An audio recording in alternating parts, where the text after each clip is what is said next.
Me desperté de la cirugía, sola, sangrando y olvidada. Mi esposo estaba cenando románticamente con su asistente. Lo llamé y le dije con calma, quiero el divorcio. Se rió y dijo, vale. Pensó que estaba fanfarroneando. No sabía que ya me había ido. La habitación del hospital estaba fría. Ni estéril ni limpia, simplemente fría. Ese frío que te cala la piel y te hace cuestionar si sigues vivo o si solo flotas entre dos aguas. Las placas del techo sobre mí se veían igual que hacía una hora, cuando abrí los ojos después de la cirugía. Pero algo era diferente. Algo faltaba en mi interior. Literalmente sí. Pero también de esa forma más pesada e irreversible. De esa forma que envuelve tus pulmones y se tensa hasta convertirse en tu nuevo aliento. La enfermera dijo que el procedimiento transcurrió sin problemas. Eso es lo que siempre dicen. Pero nadie te dice cómo te sentirás después. Hueco. Húmedo de sudor. Y con un cansancio que el sueño no puede curar. Mi teléfono estaba en la mesita de noche. No lo había cogido hasta que el silencio se volvió insoportable. No había mensajes. No hay llamadas perdidas. No, ¿estás bien de Daniel? No esperaba flores. Pero pensé que quizá enviaría un conductor. O a su asistente. O por supuesto, incluso un mensaje. Pero la única persona que me tomó de la mano esa noche fue una mujer con bata que tenía otros pacientes que atender. Con mano temblorosa, toqué su nombre. Contestó al cuarto timbre. El ruido de fondo me lo dijo todo antes de que dijera una sola palabra. Cristales chocando. Música apagada. Risas. La risa de Tessa.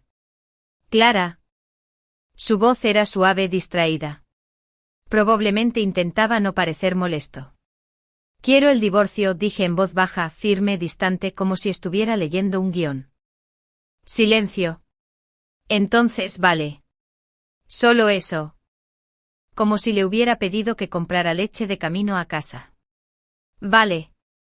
Repetí, no porque no lo hubiera oído, sino porque no podía creer la facilidad con la que salió de sus labios. No hagamos esto ahora, dijo con tono cortante. Casi podía oír cómo se removía en la silla. Seguramente le dedicaba a Tessa una de esas medias sonrisas de disculpa que solía dedicarme.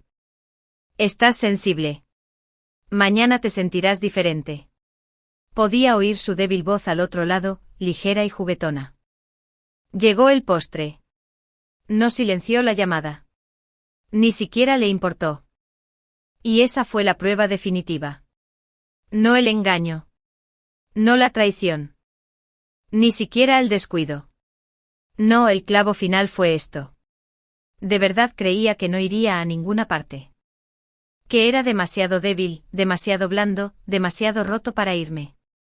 Y durante mucho tiempo tuvo razón. Antes no era así.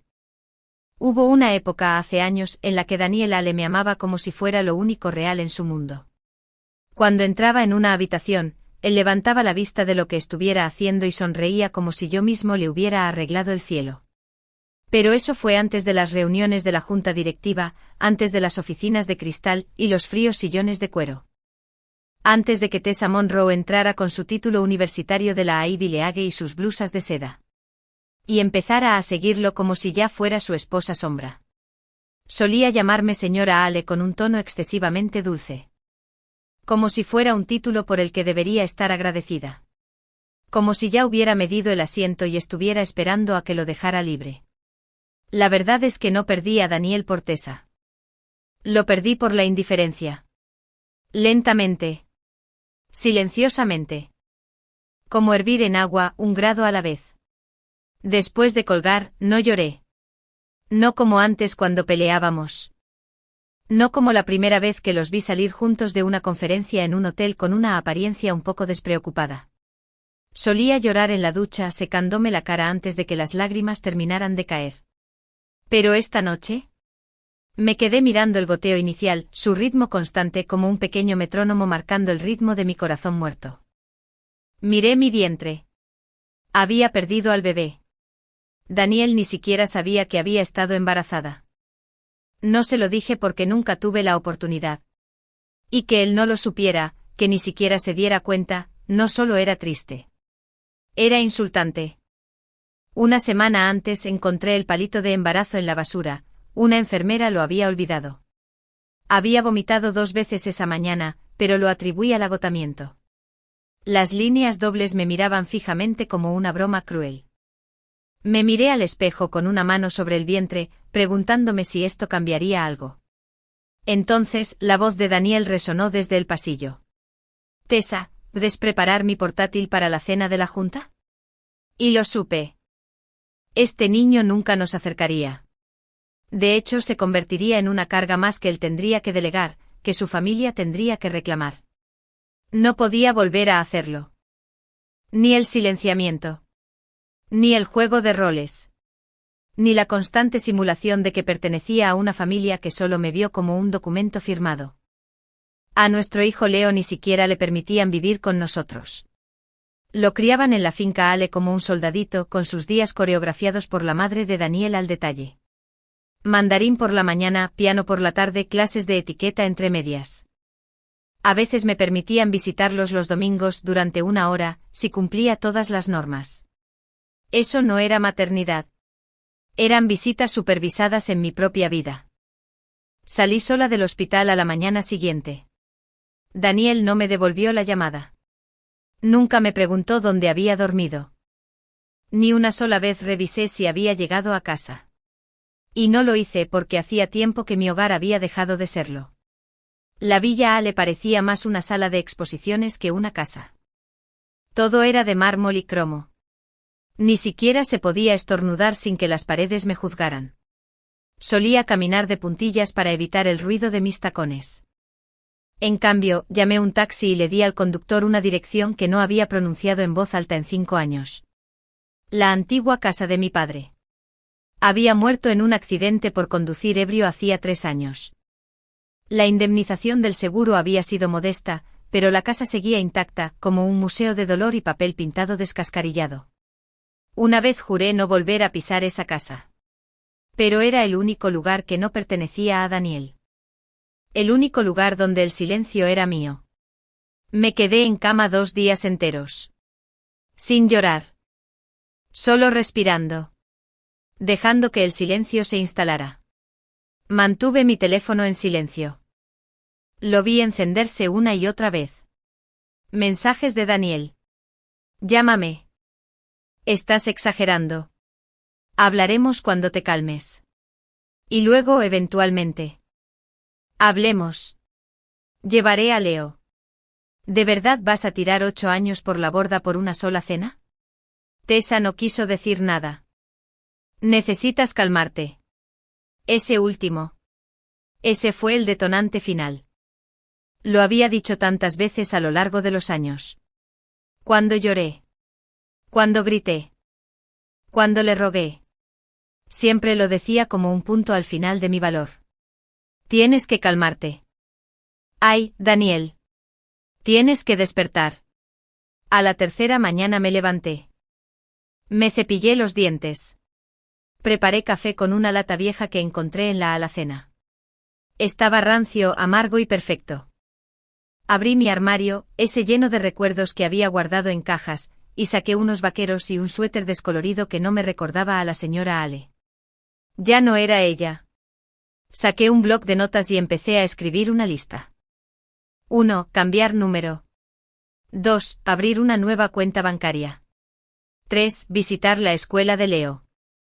4. Encuentra trabajo. Cualquier trabajo. 5. Firma los papeles del divorcio. Yo mismo si fuera necesario. No era un plan de venganza. Era un plan de supervivencia. Porque Daniela le pensó que no iría a ninguna parte. Pero olvidó lo más peligroso de una mujer como yo, no tenía nada que perder. Y nada pesa más que esa libertad. Cuando regresé a la finca Ale, no fue para pelear. Porque Daniel me había enviado un mensaje la noche anterior. Ven a casa. Tenemos que hablar. Sobre Leo. No se trata de mí. No se trata del aborto del que aún no sabía nada. Solo de Leo. Siempre Leo. El heredero dorado del legado Ale. Criado con una cuchara de plata y entrenado como un soldado. Hacía más de un año que no me llamaba mamá. Ahora solo era Claire. A veces ella. La puerta se abrió con un zumbido como siempre. Nadie cuestionó mi presencia. Tampoco me dieron una cálida bienvenida. Solo un silencio sepulcral y el leve eco de tacones en algún rincón de la casa. Encontré a Daniel en el estudio, sentado en el sillón de cuero que amaba más que a nada. No se levantó cuando entré. Levantó la vista y dijo: «Te perdiste el informe escolar de Leo». Bajó 2 puntos en matemáticas. Vanessa dice que es porque lo sigues distrayendo. Vanessa. Su hermana. El recordatorio andante de que nunca pertenezco aquí. Me dieron ganas de reír. ¿Yo distrayendo a Leo? ¿Cuándo fue la última vez que lo vi? No me perdí nada, dije en voz baja. Estaba en el hospital. Daniel frunció el ceño. Hospital. Asentí. Hace un mes. Urgencias. Cirugía. Aborto. La palabra cayó como una cuchilla entre nosotros. Sus labios se separaron, pero no salió ningún sonido. Ni siquiera negación. Ni siquiera preocupación. ¿Estabas embarazada?, preguntó finalmente como si fuera un aviso incómodo que se le hubiera pasado por alto. Lo estaba. Su mirada se dirigió a su vaso de whisky y luego a mí. ¿Por qué no me lo dijiste? ¿Estabas ocupado? Sonreí levemente. Fue la noche que saliste corriendo de casa para evitar que Tessa bebiera demasiado vino en una cena de negocios. Apretó la mandíbula. Eso fue un incidente con un cliente. Conduje hasta urgencias, le dije interrumpiéndolo. Estaba sangrando, Daniel. Y no respondiste ni una sola llamada. El silencio que siguió fue más fuerte que cualquier pelea a gritos que hayamos tenido. Se pasó una mano por el pelo. ¿Por qué no me lo dijiste después? Porque el bebé ya se había ido, susurré. No quedaba nada que contar. Su rostro palideció. Pero no quería lástima. No quería disculpas. Solo quería que saliera a la luz. Exhaló lentamente y luego cambió a la defensa como siempre. Deberías haber tenido más cuidado. Estas cosas no pasan de la nada. Y así, sin más, me echó la culpa. Hace un año habría estallado. Habría gritado, le habría tirado algo, le habría exigido que asumiera la responsabilidad por una vez en su vida. Pero hoy solo asentí. Tienes razón, dije con voz tranquila. Debería haber sido más cuidadoso. Con todo. Me quedé junto a la estantería, rozando con los dedos los viejos volúmenes de tapa dura que a Daniel le gustaba exhibir, pero que nunca leía. Solía pensar que tenía suerte, me dije casi a mí mismo, de que alguien como tú, alguien tan limpio, tan perfecto, me quisiera. Daniel parecía confundido. ¿De qué hablas? Me volví hacia él. ¿Recuerdas cómo nos conocimos? Parpadeó. Por supuesto. No creo que lo sepas. Fue hace 11 años. Era tarde. Volvía en bici de un trabajo a tiempo parcial, de esos que se pagan con propinas y magdalenas sobrantes. El aire apestaba a cerveza barata y sudor. Doblé la esquina y vi a un grupo de punks, 4 de ellos, rodeando a un chico con una americana escolar, con las gafas rotas y el rostro pálido. Casi seguí adelante. Pero algo dentro de mí me frenó. Me metí en el callejón, tiré la bici a un lado y grité como un loco hasta que se dispersaron. No me defendí. Simplemente no esperaban que apareciera una chica con vaqueros rotos gritando como si el mundo se acabara. El chico que dejaron atrás era Daniel, un chico becado en una de las mejores escuelas preparatorias de la ciudad. Imagínatelo. El primero de su clase. Completamente fuera de lugar en mi mundo. Y aún así, al día siguiente apareció afuera de mi trabajo. Dijo que quería agradecerme. Dijo que quería invitarme a tomar un café. Dijo que no podía dejar de pensar en mí. Me reí en su cara y me fui. Volvió al día siguiente. Y al siguiente. Hasta que finalmente acepté. Éramos fuego y cristal. Yo era salvaje. Él era preciso. Le enseñé a maldecir correctamente.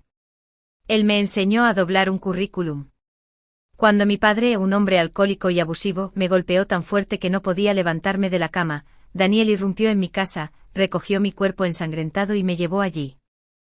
Mientras el doctor me cosía, Daniel estaba sentado con la cabeza entre las manos, temblando. El doctor parecía confundido. «¿No eres tú el que sangra, chico?». Daniel solo susurró, «¿Y entonces por qué siento que me arde el pecho?». Me sostuvo la mano toda la noche. Me hizo paletas caseras. Me prometió que nunca volvería a dolerme así. Le creí. Pero el tiempo tiene una forma curiosa de deshacer promesas.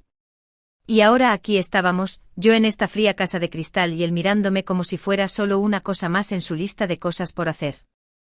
«Dejaste de verme hace años», dije. «Dejaste de oírme.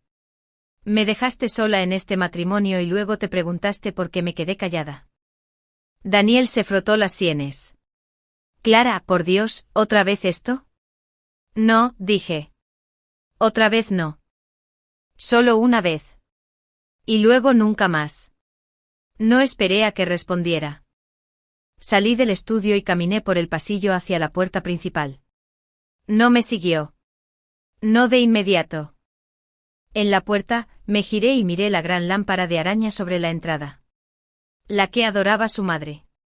La que se había atenuado en cuanto entré en la casa. Nunca brilló para mí. Oí pasos. Daniel finalmente apareció.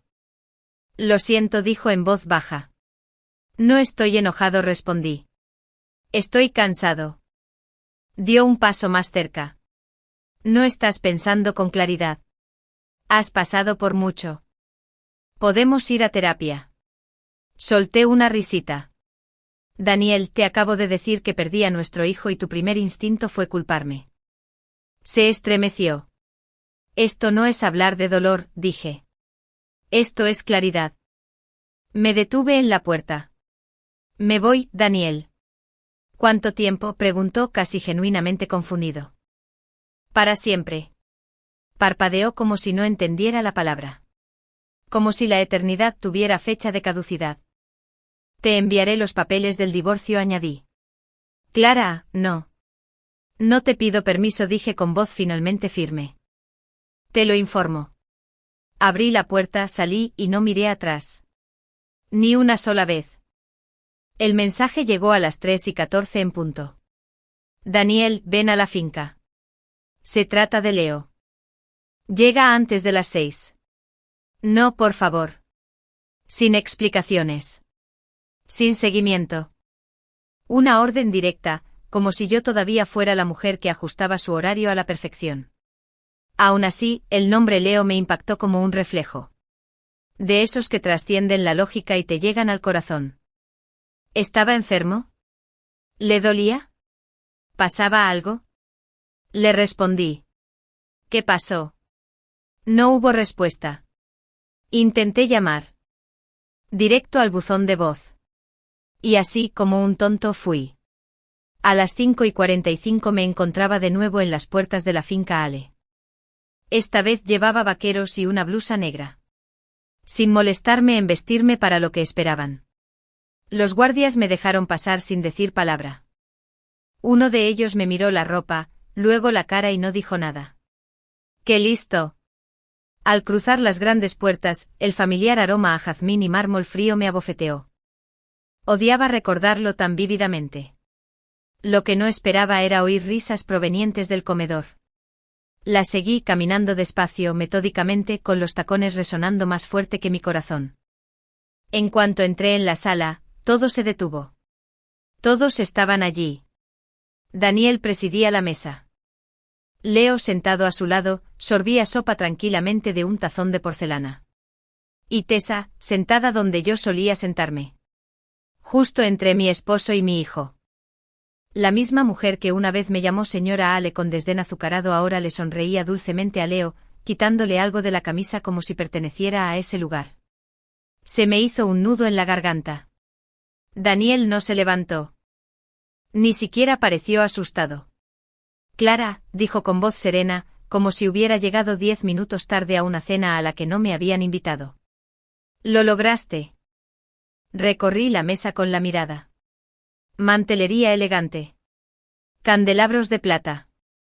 Nada fuera de lo normal. No hay señales de pánico. Ningún niño con fiebre.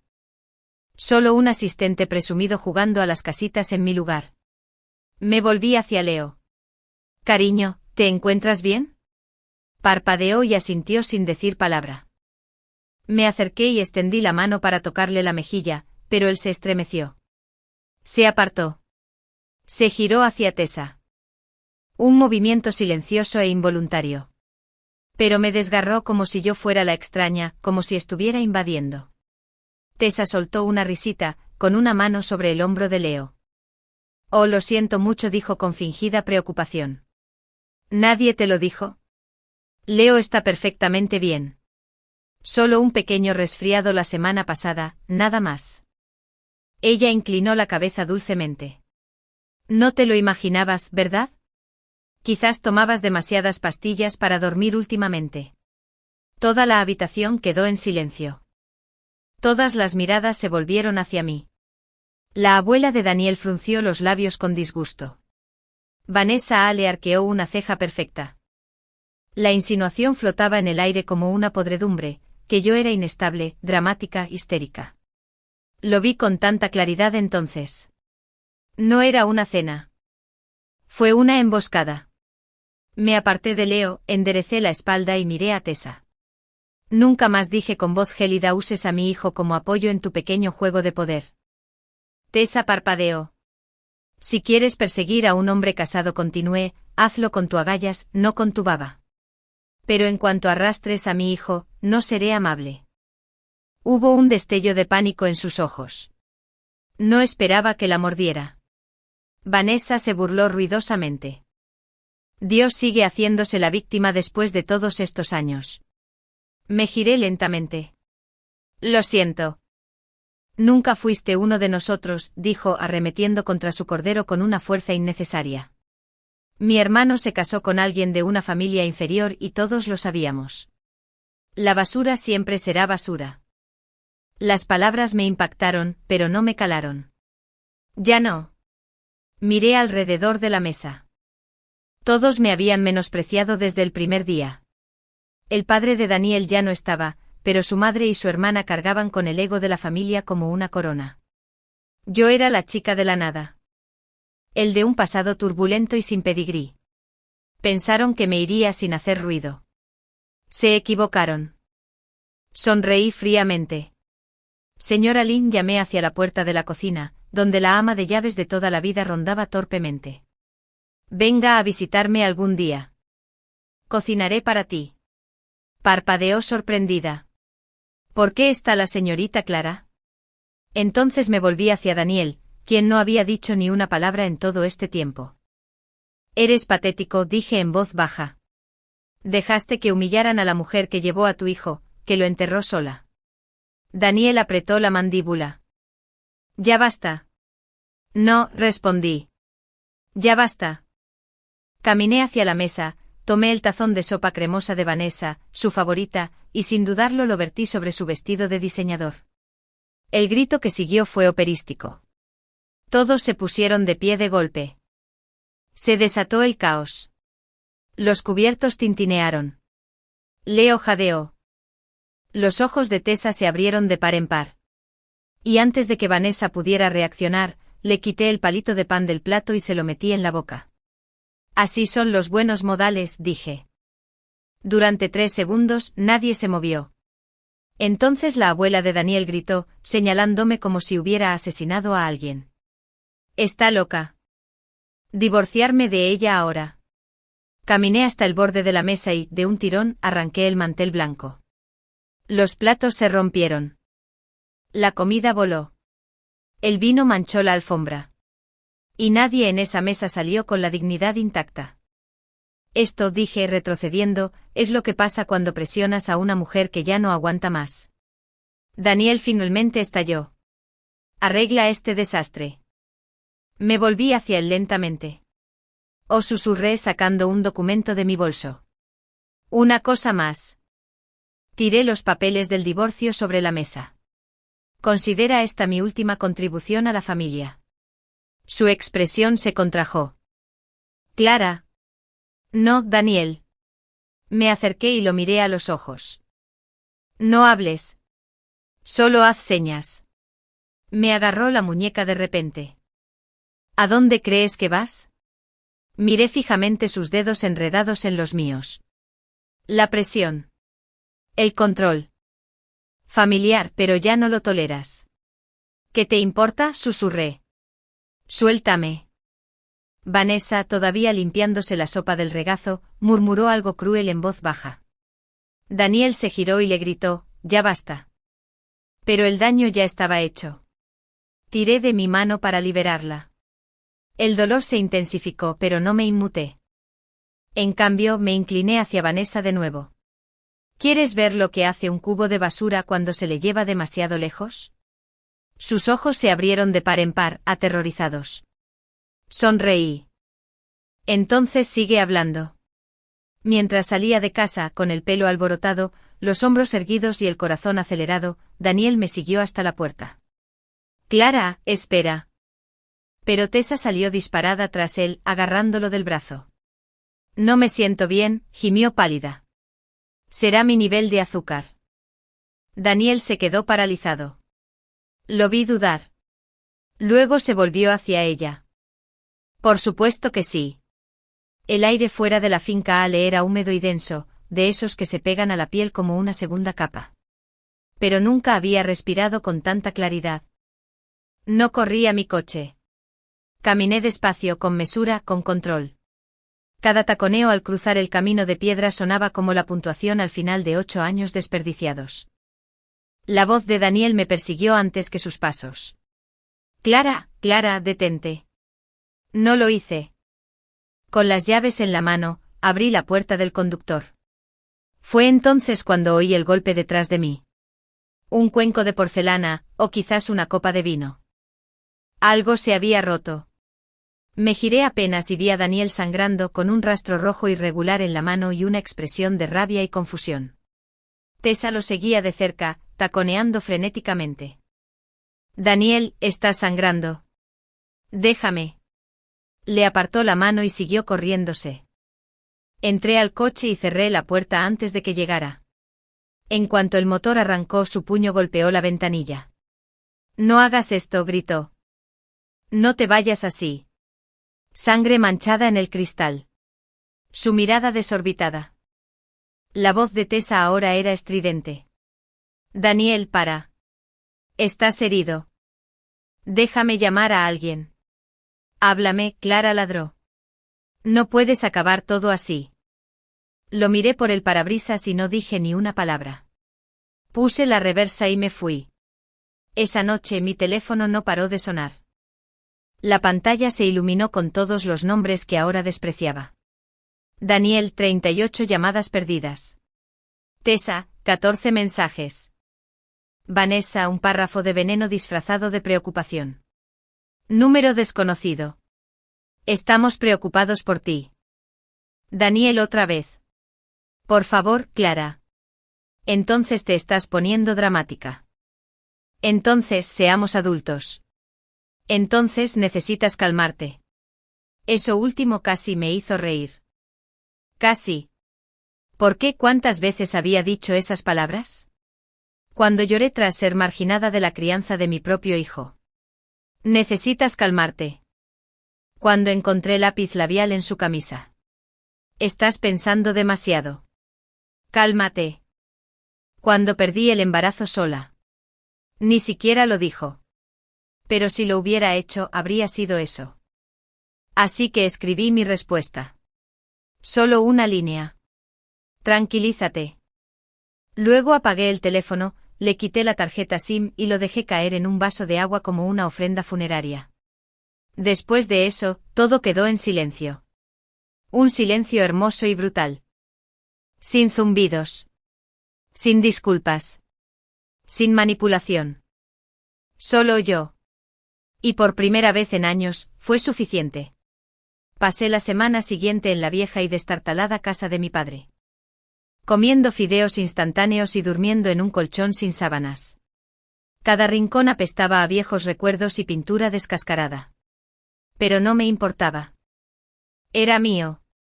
Sin personal de limpieza. Sin vigilancia. No había candelabros de cristal a punto de caer. Solo el crujido del suelo y la libertad. El trabajo en la tienda de conveniencia llegó por casualidad. Una mañana a medio vestir, medio muerta, entré a comprar café y pastillas para el dolor de cabeza.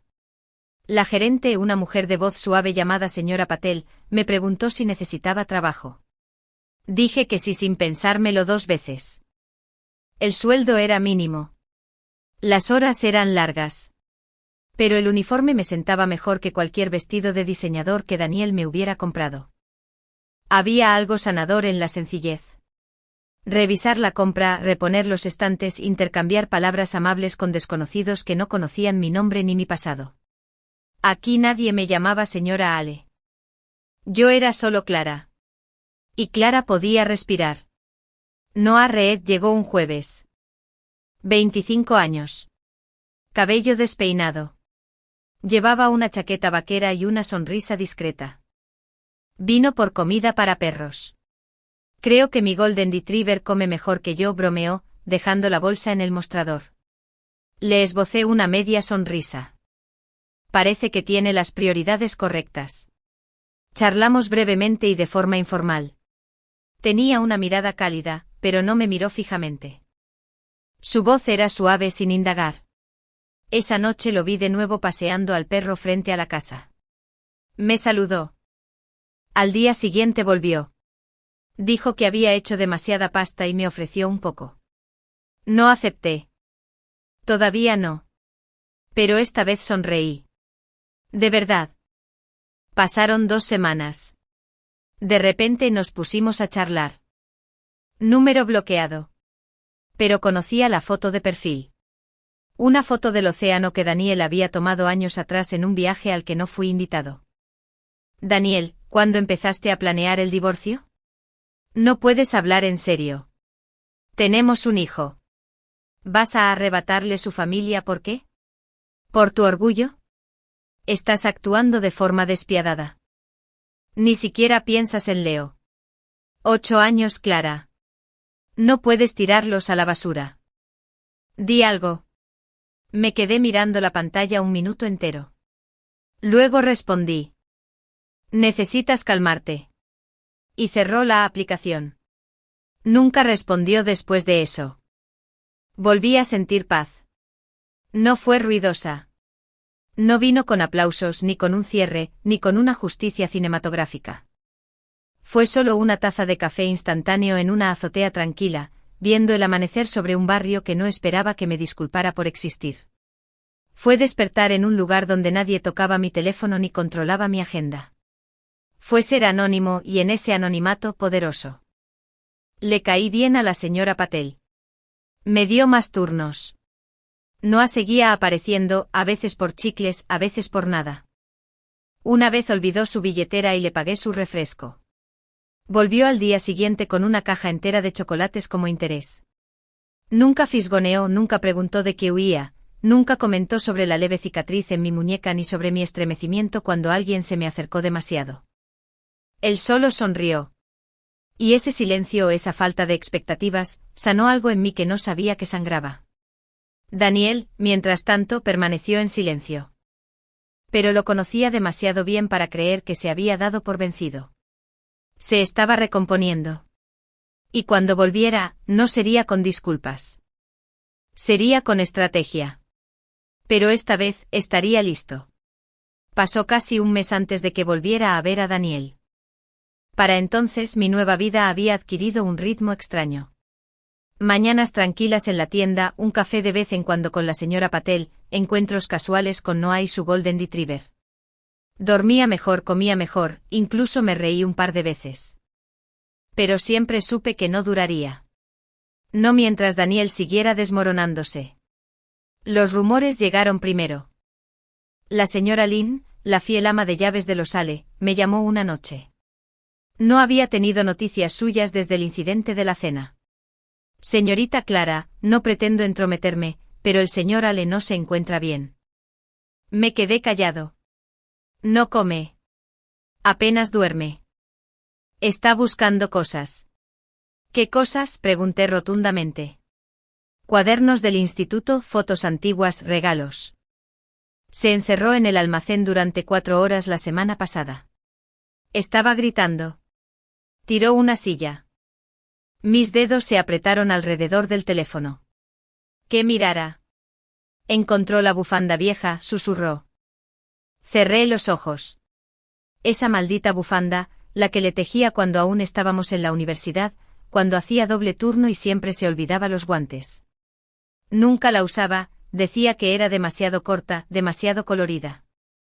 De todos modos, lo guardé en una caja con la etiqueta Esperanza, en un lugar que él nunca había mirado hasta ahora. La señora Lynn se aclaró la garganta. Hace 2 noches echó a Tessa del dormitorio, tan fuerte que todo el personal la oyó. Tropezó en el rellano y se rompió el tobillo gravemente. No respondí. Y anoche, añadió con voz quebrada. Su abuela se desplomó. Tuvieron que llamar a una ambulancia. Sufrió un infarto. Pausa. Todos dicen que es el estrés. Todos te culpan. Por supuesto que sí. Apareció en mi puerta 3 días después. No necesité preguntar cómo había encontrado la dirección. La familia Ale tenía costumbres, documentos, registros, vínculos que aún conservaban mi nombre. Eran las 3 de la tarde cuando abrí la cortina y lo vi allí de pie. El mismo abrigo a medida, pero le quedaba diferente. Su figura era más delgada. Sus pómulos más marcados. No parecía una foca. Parecía un hombre que no había dormido en semanas. No llamó. Simplemente se quedó allí con las manos en los bolsillos del abrigo como si se moviera y se fuera a desmoronar. Observé desde dentro un momento y luego abrí la puerta. Sin palabras. Sin drama. Solo el silencio se extendía entre nosotros como un puente agrietado. Él intervino cuando no me opuse. Se sentó en el borde del viejo sofá que había rescatado del sótano. Sus ojos recorrieron la habitación. Pintura descascarada, muebles de segunda mano, mi vida en una comodidad reciclada. ¿De verdad vives aquí?, preguntó en voz baja. No respondí. Soltó un suspiro. Huele a lavanda. No dije que era porque por fin pude elegir a qué olía mi espacio. Se frotó la cara con la mano con la mirada apagada. Tess se ha ido, dijo. Se mudó después de la caída. Me encogí de hombros. Deberías agradecerle. Ella lo intentó con todas sus fuerzas. Él parpadeó. No te importa. Me apoyé en la encimera de la cocina, con los brazos cruzados. Daniel, dejé de importarme en cuanto dejaste de aparecer. Parecía que le había dado una bofetada. Aparecía todos los días. No, estabas presente, corregí. Hay una diferencia. Abrió la boca para discutir. Luego la cerró. Buen progreso. Tras un largo silencio, dijo, nunca te he engañado, Clara. No físicamente. Arqueé una ceja. ¿Quieres una medalla por eso? Levantó la vista sobresaltado. ¿Quieres que olvide cuántas veces la llevaste de viaje de negocios? ¿Cómo contestó tu teléfono? ¿Cómo sabía qué marca de pasta de dientes usaba, pero me llamaba como si fuera una ocurrencia tardía? Bajó la mirada. Dime algo, pregunté en voz baja. ¿La noche que aborté, lo sabía? Su silencio lo decía todo. Asentí lentamente. Así es la infidelidad, Daniel. No se trata solo de cuerpos en camas. Es a quien eliges cuando alguien a quien dices amar sangra en el suelo del baño. Dejó caer la cabeza entre las manos. Lo siento, susurró. No sabía hasta dónde habían llegado las cosas. Pensé en quedarme, terminé por él. Porque siempre lo hacía. No lo negó. Me equivoqué, dijo con la voz entrecortada. Es lo primero que has dicho con sinceridad en años. Se quedó sentado en el sofá como si estuviera demasiado cansado para levantarse. Sus ojos recorrieron la habitación de nuevo. Recuerdo esta lámpara, dijo señalando una lámpara de pie polvorienta junto a la ventana. Solía estar en tu dormitorio. Sí, dije. Cuando me amabas. Se estremeció. Un estremecimiento de cuerpo entero. Todavía lo hago. Negué con la cabeza. ¿No te encanta la idea de mí? Extrañas la versión de mí que te miraba como si fueras el sol. Me acerqué a la puerta y la abrí. Él no se movió. Clara, por favor. Lo miré a los ojos. No te odio, Daniel. Simplemente ya no siento nada. Se puso de pie lentamente como quien carga con su propio fracaso a cuestas. Al llegar a la puerta, me miró por última vez. No sé quién soy sin ti. Le ofrecí una sonrisa triste. Entonces quizás sea hora de que lo descubras. Esa noche preparé té y me senté en la azotea. La ciudad parpadeó bajo mis pies. A lo lejos sonó una sirena. Noah pasó con su perro y me saludó desde la acera. Le devolví el saludo. Él sonrió. Y yo también sonreí. Porque por primera vez en años, volví a sentirme alguien. No una esposa. No un título. Solo yo. El viento se sentía diferente ahora. Quizás era la chaqueta de cuero. Quizás era el ronroneo de la Harley debajo de mí. O quizás era el hecho de que iba a la escuela de Leo por primera vez sin necesidad de permiso de nadie. Llegué a la entrada justo cuando sonaba el último timbre. Los niños salieron desbordantes con sus uniformes, sus mochilas y sus charlas a la hora del almuerzo. Y entonces lo vi. Leo Ale. Mi hijo. Mandíbula afilada, corte de pelo impecable, el mismo ceño fruncido que Daniel, pero más pequeño y suave. Levantó la vista del teléfono y se quedó paralizado al verme. Casco. Gafas de sol. Botas. La bici. Los otros niños también se quedaron mirando. Algunos susurraron. Uno incluso se quedó sin aliento. Sonreí con suficiencia y me quité el casco lentamente, sacudiéndome el pelo como si acabara de salir de la portada de una revista. ¿Necesitas que te lleve?, pregunté. Leo parpadeó. Mamá. Asentí. O puedes caminar.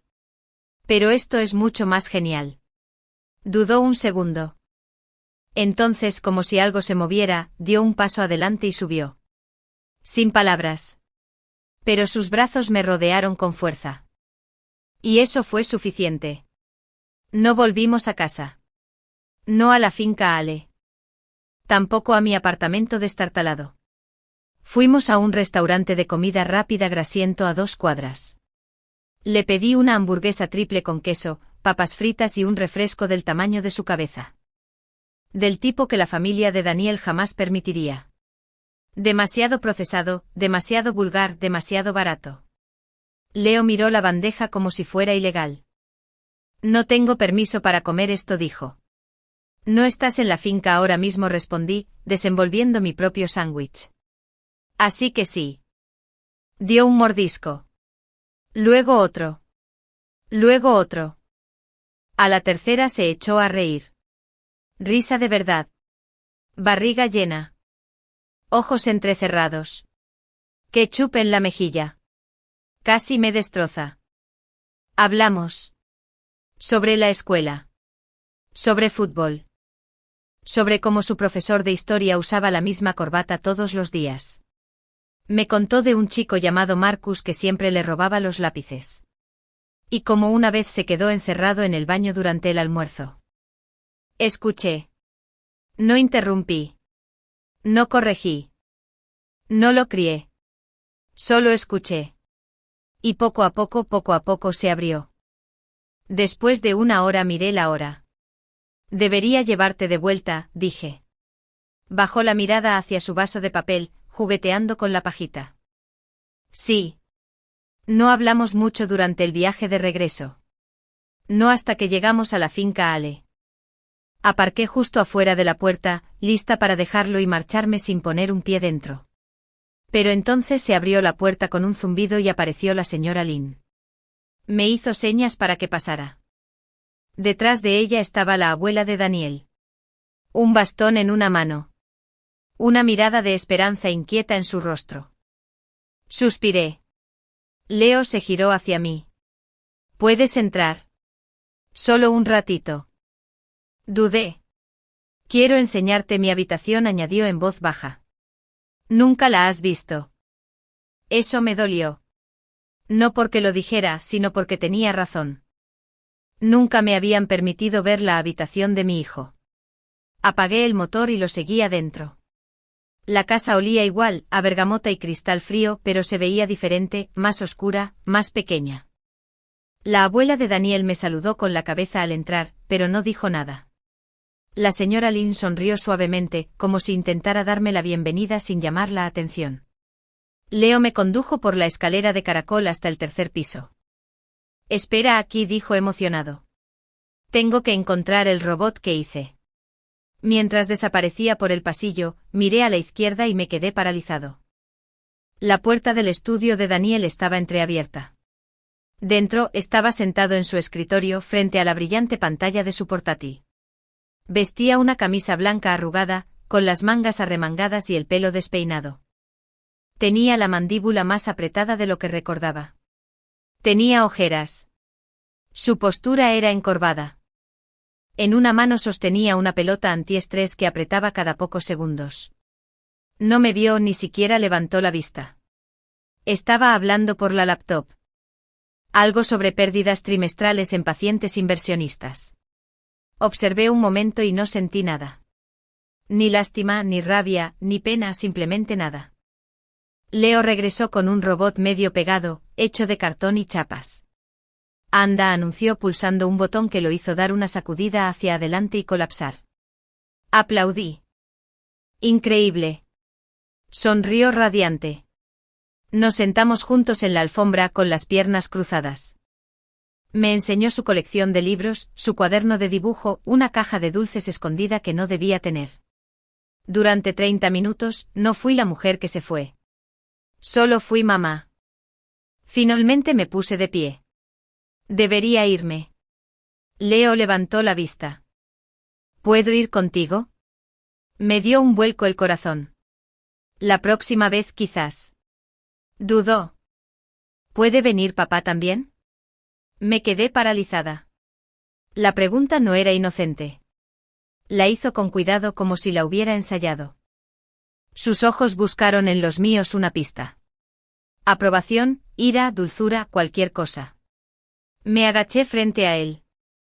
Puedes venir conmigo cuando quieras, dije con dulzura. Pero él no. Su expresión vaciló.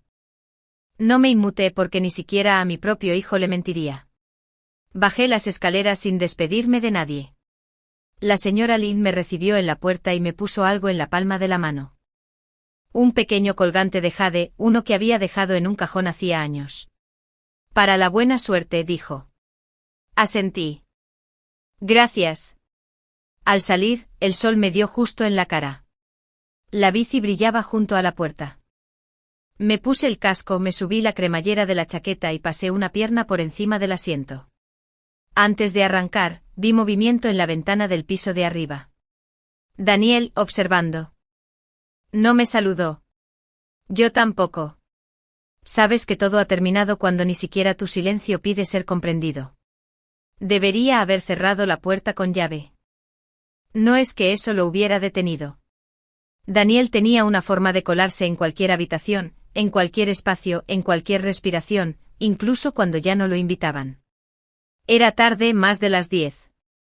Estaba acurrucado con una manta en el sofá, bebiendo té de jengibre, escuchando la lluvia golpear la ventana. Un golpe. 3 golpes lentos y pausados. Supe que era él incluso antes de moverme. Estaba afuera con una bolsa de supermercado y una olla oxidada colgando torpemente de su muñeca, como una disculpa. Tenía el pelo húmedo. Camisa arrugada.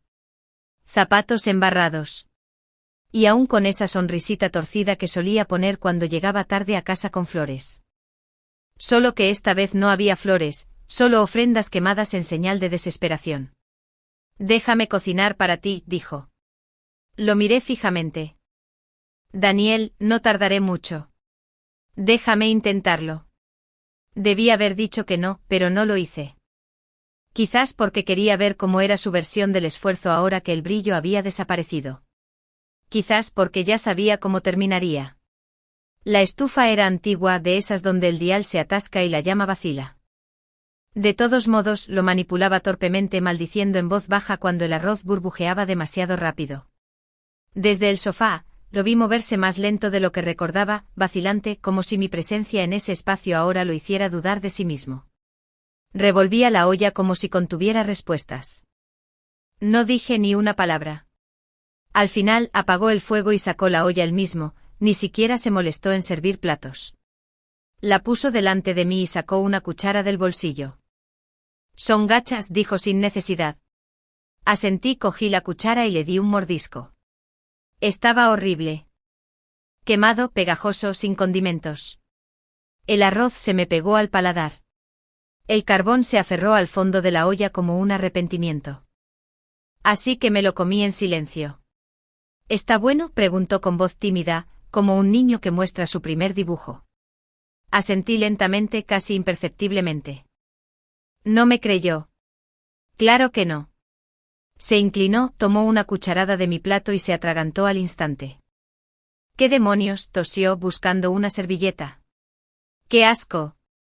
No dije nada. Me miró como si acabara de confesar un asesinato. ¿De verdad comiste eso? Me encogí de hombros. He comido cosas peores, dije con frialdad. Años así. Intentó quitarme el cuenco de las manos.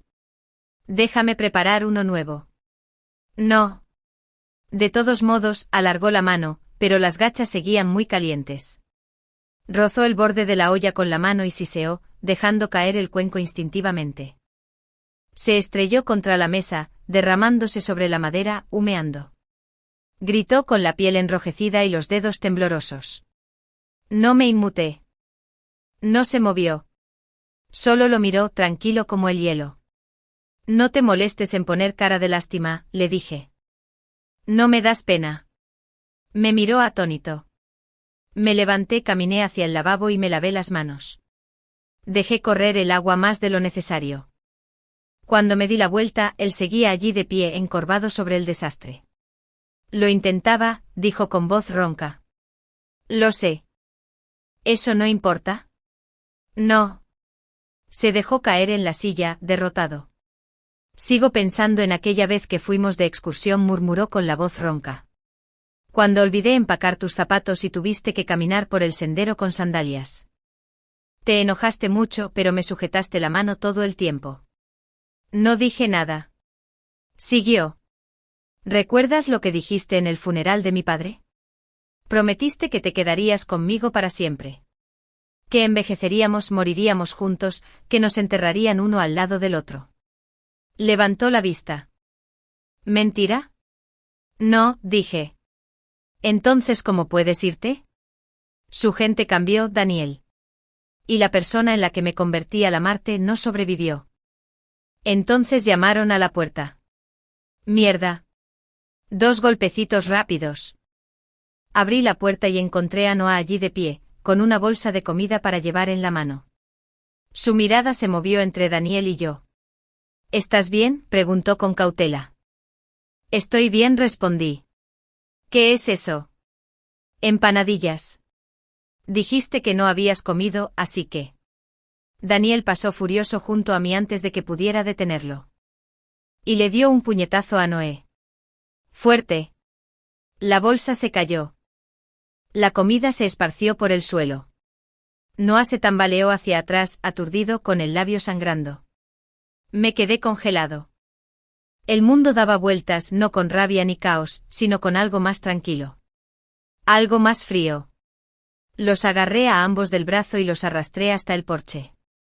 Fuera, dije. Clara. Dije que salieras. Noé, atónito, obedeció.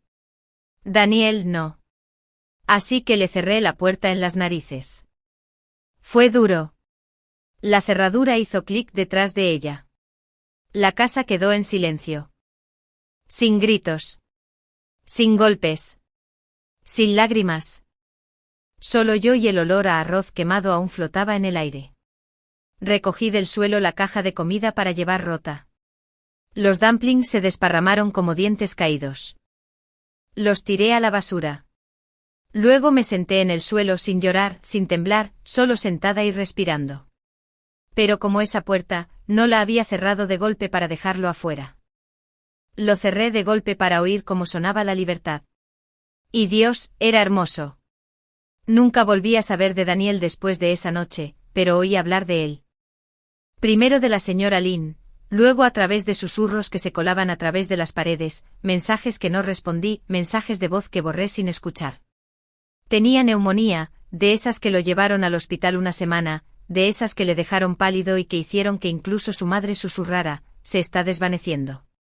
Dijeron que ahora no podía dormir sin pastillas, que empezó a alucinar, que me hablaba en habitaciones vacías, que gritaba mi nombre a las sombras. Luego me llamó su abuela. Nunca solía reconocer mi nombre sin morderlo como si fuera amargo, pero ese día su voz era débil. Claire, sé que no merezco preguntar, pero Daniel no se encuentra bien. Lo siento mucho, dije secamente. Eras la única que podía calmarlo. Hice una pausa. Puede ser, dije, pero no soy yo quien lo dejó allí. No volvió a hablar. Colgué. Después de eso intentaron poner a Leo en mi contra, intentaron convencerlo de que era inestable, de que lo abandoné, de que la vida que les ofrecía era un caos, envuelta en motores de motocicleta y comida chatarra. Pero los niños sí que lo saben. Saben distinguir entre el miedo y la libertad, entre el silencio y la seguridad, entre una madre que llega tarde y una madre a la que nunca le han permitido presentarse. Leo no dijo mucho, pero la siguiente vez que lo vi, me abrazó más tiempo que nunca y volvió a llamarme mamá. El segundo divorcio fue más rápido, menos dramático.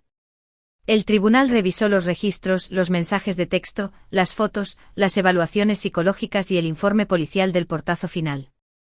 Lo concedieron sin dudarlo. El matrimonio se declaró irremediablemente roto. Fue oficial. Era libre.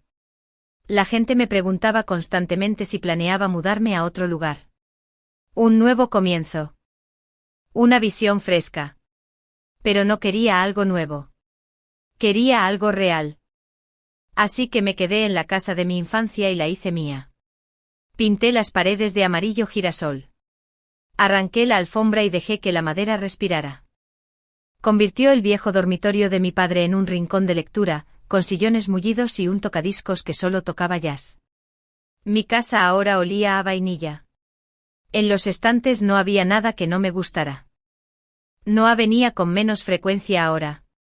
Después de que Daniel lo golpeara, se mantuvo alejado por un tiempo.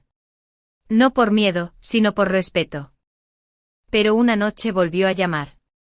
Le ofreció una pequeña maceta, un brote de albahaca en una taza de cerámica. Pensé que el alféizar de tu ventana parecía vacío. Lo tomé. Nos quedamos en silencio.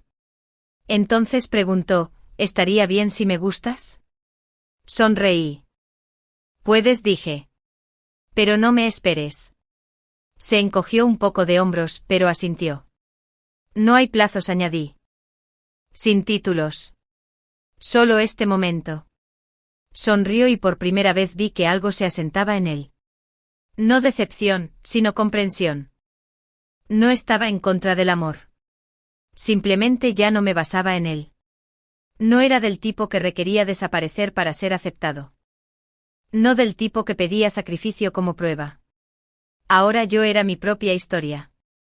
Y quien quisiera leerla, que corrigiera. Semanas después me encontré en el aeropuerto. No me iba, no escapaba, solo volaba. Un viaje de fin de semana con Ivy y Rachel. Las chicas que habían estado allí cuando Daniel me dejó moretones en el alma. Ni siquiera sabía que los tenía. Nos sentamos cerca de la puerta 27 con las piernas cruzadas, un café carísimo y un palo de selfie. Ivy dijo que mi delineador de ojos estaba desigual. Rachel la llamó celosa. Tomamos 32 fotos en 5 minutos. Editamos 5. Publiqué 2. Subtitulamos ambos. La libertad sabe a vainilla y rencor. Fue entonces cuando pasó. Vio bien vestido. Con los auriculares puestos. Ojos afilados y amables. Todos nos enderezamos instintivamente como si nuestras columnas hubieran sido entrenadas para reconocer posibilidades. Nos miró divertido. Una ceja se levantó de una manera que decía, ustedes tres parecen problemáticos. No coqueteamos. No saltamos. No le pedimos su número. Simplemente sonreímos. Porque el punto no era el hombre. Fue que por primera vez nos fijamos en él sin conocerlo. Me recosté en la silla del aeropuerto y dejé que el sol me diera en la cara a través de las ventanas que iban del suelo al techo. Los aviones rugían a lo lejos. Algunos aterrizaban. Algunos despegaban. Yo estaba en un punto intermedio. Justo donde necesitaba estar. El fin.